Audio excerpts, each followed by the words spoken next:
And good morning, or afternoon, or evening, wherever you may be. This is Michael Lodge, and I am the business advisor.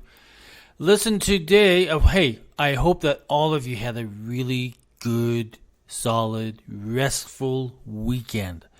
You put all this stupid politics to the side. You forgot all about it. And you said, okay, I'm going to have a cup of coffee. I'm going to sit down with my friend or my friends or my wife, and we're going to have a nice time together. And you just relaxed. Now, what do you think the percentage of odds that you did that?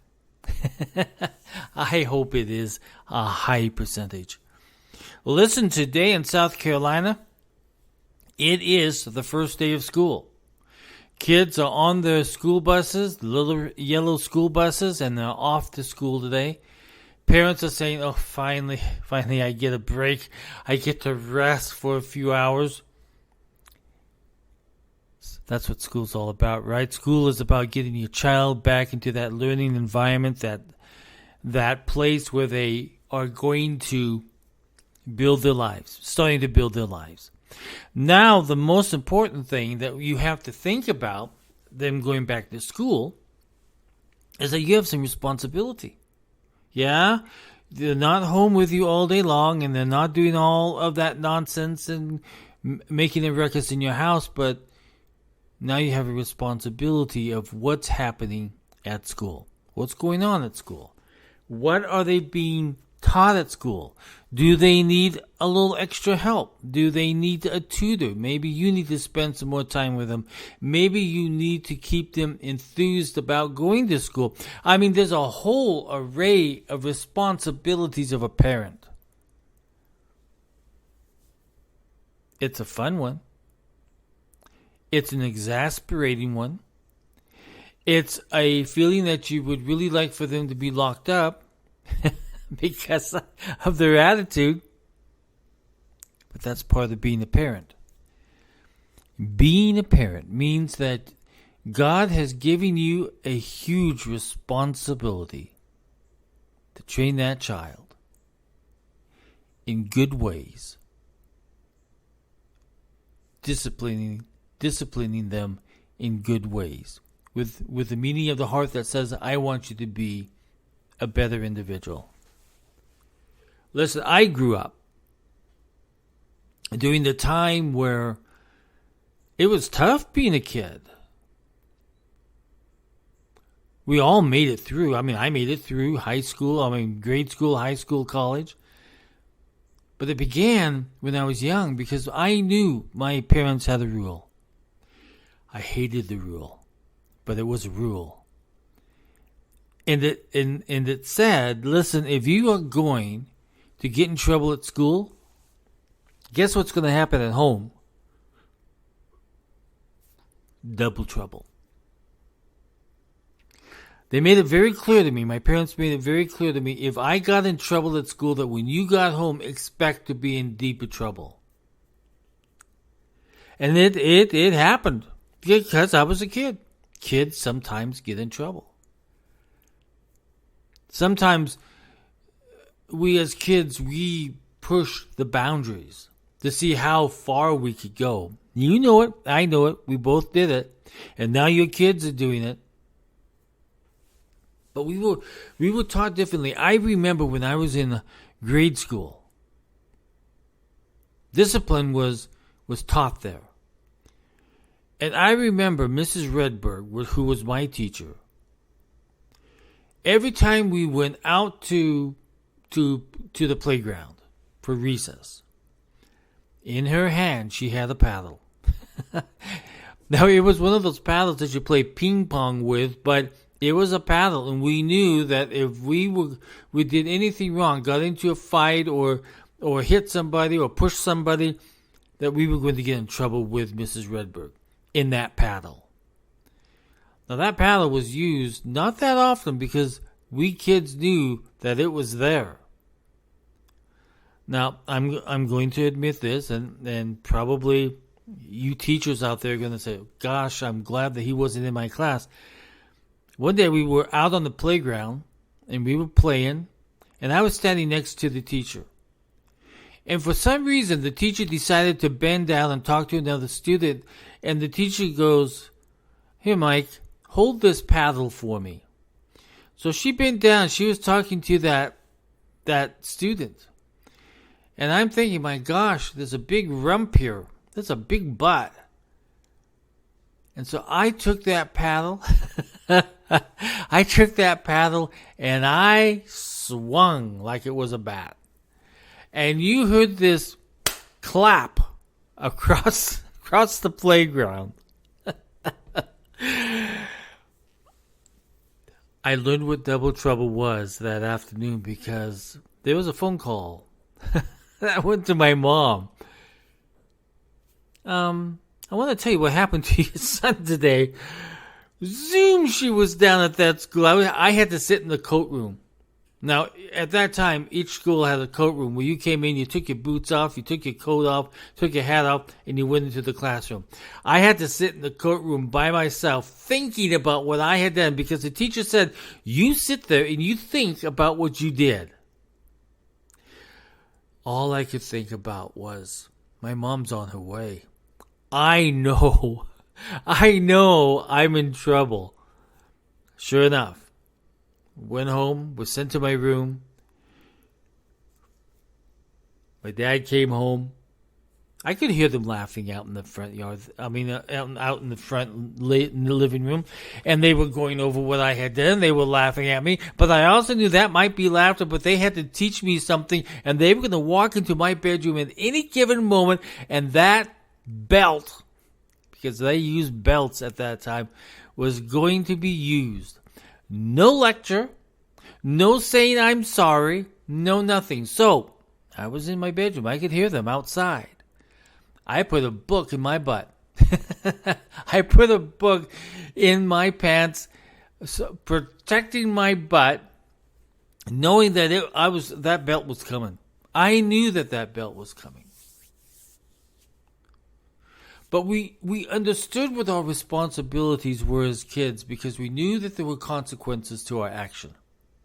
We respected our teacher. We listened to our teacher. We did our ABCs. We took our achievement tests. I still remember this day that our teacher, before we had that achievement test that measured how well we were doing in class, she would come around and she would put one M&M on our desk.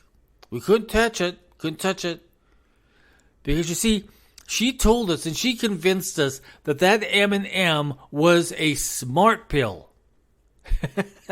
And that if we took that smart pill before that test, we were going to pass it with flying colors. To this day, on my desk, I have a jar of M&Ms. And when I think that I need to feel smart, I take one M&M, and that is my smart pill. Now, I'm probably going to get diabetes from it and be a diabetic from it, but it reminds me of when I was a kid and of the responsibilities that I had on me, and also the responsibilities that I had on my mom and dad, and the responsibility of the teacher to teach me. Now, I'm on age myself because when I went to school, in grade school, it was grades 1 through 5, and we had one teacher in one room. That's all that we had. And my mom was what was called a home and school leader, and she would come into that room and she would plan activities for the students to help them in their education and help them in their studies and help them with field trips and stuff like that. They had one mom, one responsibility. But it was at the time where the moms and the dads and the teachers and the other students' parents, we all worked together to make our education better. So the problem with life now is that our education is not together. We're not involved as much as we used to be in the olden days. And I say olden days, and I'm telling you, I am old, okay? But that was one of the things that was so important, is that this community came together and they watched out for each kid, and they helped the parents when they were sick. They helped the parents when they needed a little bit of helping hand money-wise. They watched over the teacher to make sure she had what she needed. And the teacher relied upon the parents to help with the schoolwork. And so we had this community, and we've lost this sense of community. We've lost this sense that education is so important, and that time in that school is so important, because we have corrupted it with politics. Each and every single one of our lives has been corrupted by politics. And we have gotten away from the adding, subtracting, arithmetic, science, history. We have forgotten all about that. We need to get back to that core value system. Americans have lost that core value because they are bombarded with political nonsense every single day, and we are corrupted. And we get so involved in our hate that we forget about turning that hate into love for our schools, our teachers, our students, and making sure that they're being taught reading, writing, and arithmetic. We have forgotten to teach them about the history of where we live in our country. A lot of them don't understand what this country is all about, because it has been corrupted by politics. So I stress upon each of you parents, work with your child. Follow up on what they're being taught at school. Voice your opinions. Voice your concerns. Have one-on-one meetings with these teachers and say, I'm not happy with what I'm hearing. Let's discuss it. Because you have the right as a parent to understand what's happening at that school and what they're being taught. We have to get more involved. Our communities are so important. We might live in a small community, but that little community is important. I look at the community that I live in at the moment, where the neighbors are watching out for the other neighbors. I had a cold the other week, and I was in bed for 3 days. And the neighbor said, is there anything that you need? Because I will go get it for you. I think we need to ask the same thing. Is there anything that these schools need, our students need, the teachers need, so that we can get back to reading, writing, and arithmetic and history? That's where we need to be at. The basics, the foundation, the core of what makes us in our learning advancements. So all of you kids going back to school, yahoo! We're glad you're back at school. We're glad you're back with your friends and your teachers and your best buds and everything else. And you can tell all the stories of what you did during the summer. I'm glad you're back at school. Count on your mom and dad to help you, because they are there to help you. And parents, work with your parents. Teachers, work with the parents. Tell them what you're doing. Communicate. If you communicate, and if you're open about what's going on, and if you have the ability to have that communication process with the parents, it's going to be a good school season.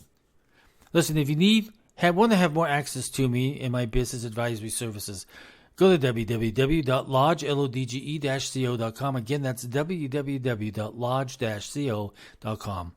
Everybody have a great Monday. Welcome back to school. God bless.